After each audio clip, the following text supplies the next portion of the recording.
Welcome back to my channel. Welcome back to the Pretty Bookish channel. It's actually pretty bookish. I always hear people say pretty X bookish or pretty and bookish. I mean, yes, pretty and bookish, but it's actually just like pretty bookish. But anyway, sorry, I'm like wearing a full robe and like I have a full, sorry, you can see like I have a full beat on. I need to take a photo for my Instagram for All Boys on Blue by George M. Johnson. So that's why I'm in a full beat. But you know what? You guys are lucky today. You get two for the price of one. You get me ripping Kevin Kwan's book to shreds and a full beat. So, you know, congratulations to you guys for that bonus. Okay, so today on Book Chat, you can see in the description, I'm going to be talking about Sex and Vanity by Kevin Kwan. And really what I want to say is, why is this book so hyped up? I really don't get it.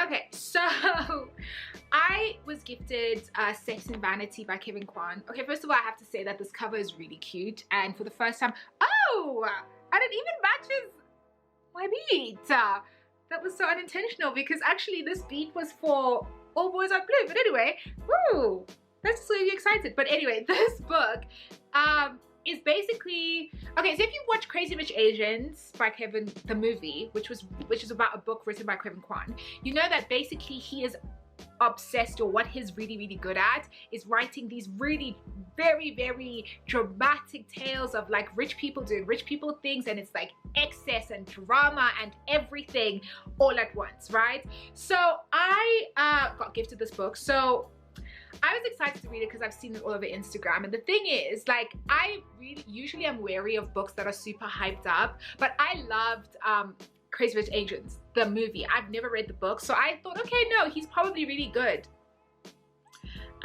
So the thing with Sex and Vanity is, it's basically a travel guide with a sprinkling of narrative. Like, this is not a novel to me. This is a travel guide.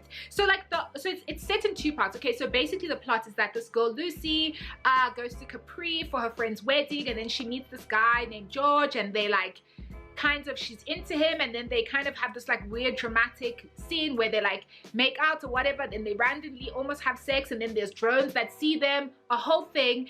And then it's fast forward 5 years later, she's engaged to this billionaire named Cecil who's completely ridiculous, but then George pops back up and then she's still in love with him.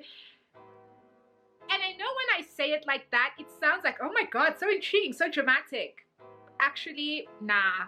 Like, in terms of execution, it was like, it felt like I was reading a travel guide. Like, the parts about Capri, all the chapters basically jump from one beautiful location in Capri, which is off the coast of Italy, and basically Kevin Kwan spends 80% of this book describing Capri and all the rich people things in Capri and all the things you have to do in Capri. And then in the New York parts, all the bougie things that people do in New York and all the places to go, and name dropping all the celebrities and all these artists, and spends so much time doing that there is basically no plot to speak of. Like, there's no narrative, everything is so scattered.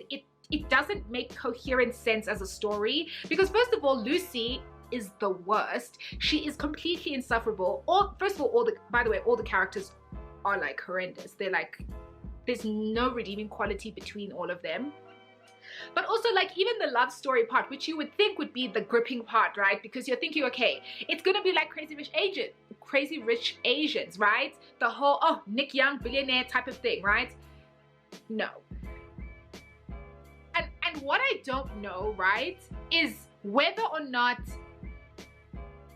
the Crazy Rich Asians, the books, are just like this, and if this is just a case of Kevin Kwan being very good at writing screenplays and someone who should just exclusively write movies. Because I'm telling you, as much as I've said that this book has no plot to speak of, this would be a brilliant movie. Because the thing about it is that, like, in a movie setting, when you are visually seeing Capri and you are visually experiencing all this excess and the richness and the drama, the visual effect would probably be phenomenal. And also, depending on how well it's cast, you could probably get like Lucy and a George who have the kind of chemistry that like overlooks the fact that George says like 4 words in the whole book and Lucy is a nightmare. So I just don't know. I just think that this is one of those books where I don't understand why Instagram has hyped it so much as a must read. Even as a summer read, I wouldn't recommend it because I just don't think that there's anything about it that I found interesting. Except for the fact that it's making me want to go to Capri, but I mean, I've always wanted to go to Capri, so it's not like something new. So yeah, I don't know what else to say. I just don't get it. Please drop me a comment if you have a different experience of this book and if you think it was amazing, or let me know if you're like thinking of reading it. I just don't know. For me, it was just like a complete no. So yeah, that's the end of book chat. Please don't forget to subscribe to my channel and drop me a comment and let me know if there's any other book you want me to discuss. So yeah.